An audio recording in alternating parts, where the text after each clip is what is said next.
some of the best ways that parents can teach their children to be a benefit for them after their death. Number one, everybody can do this. I want you to remember it. Role modeling. Role modeling your behavior in front of your children is by far the best education and influence you will have on your child to remember. What kind of a role model are you? How do you as a father treat his mother or her mother? How will you as a mother, you treat their father? How do you treat your parents in front of your children if they have grandparents? How do you show your children about how you deal with issues in your families and relatives? What are you teaching them? Connecting or cutting off? I know that some of them are very harmful, but how do you show the role modeling in how to deal with these conflicts? Do you erupt? Do you become immoral? What do you do?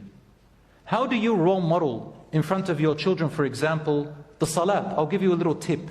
If you want your children to start praying, among the first things you got to do is, as soon as salat arrives, make it a habit that you stop everything.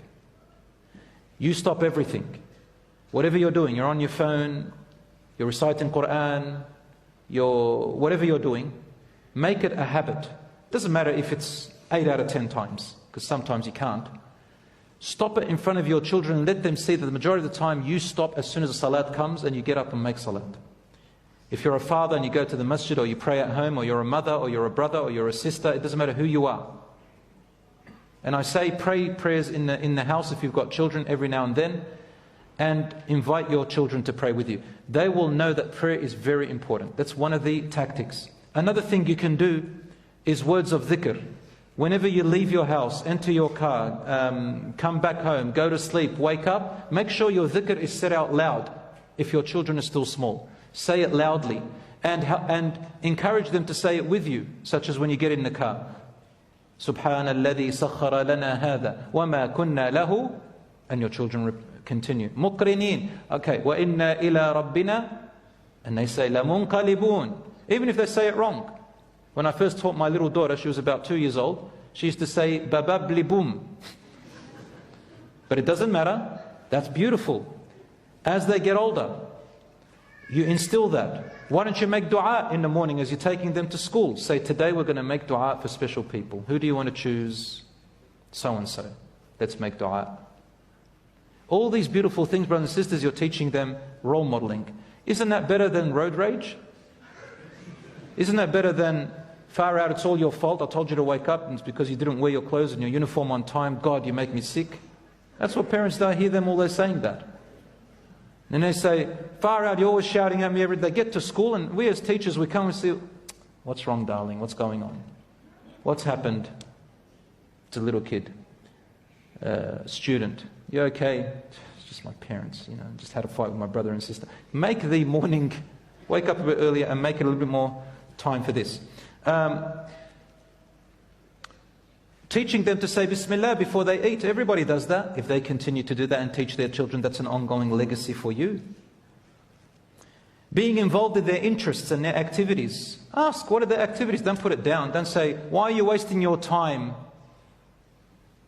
reading a fantasy book about a dragon that flies to planet Zorro? Sit down with her. Sit down with him. Say, let's read it together and let's see what we're learning over here. Why don't you become a teacher? You see your little daughter or your little son looking on something to watch, cartoon thing, sit with them and say, what's happening over here?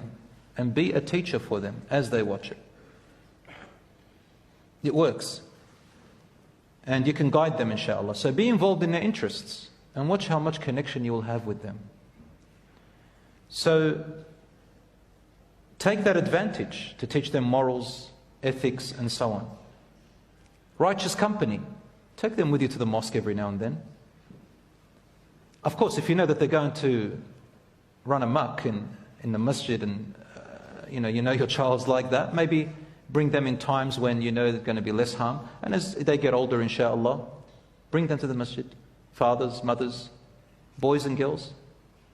Even if it's outside of Salat. The idea is to bring them and let them see the environment and the people and what their identity and community is. Try to visit people who have good character. Make some friends who you visit every now and then and take your children with them. Even if they don't want to go, try. It's really good. I remember when I was a child, had righteous people come to our house. You know, I got used to the hijab from a very young age. I got used to men with beards all the time and different clothings and Quran and always talking. I learned so much.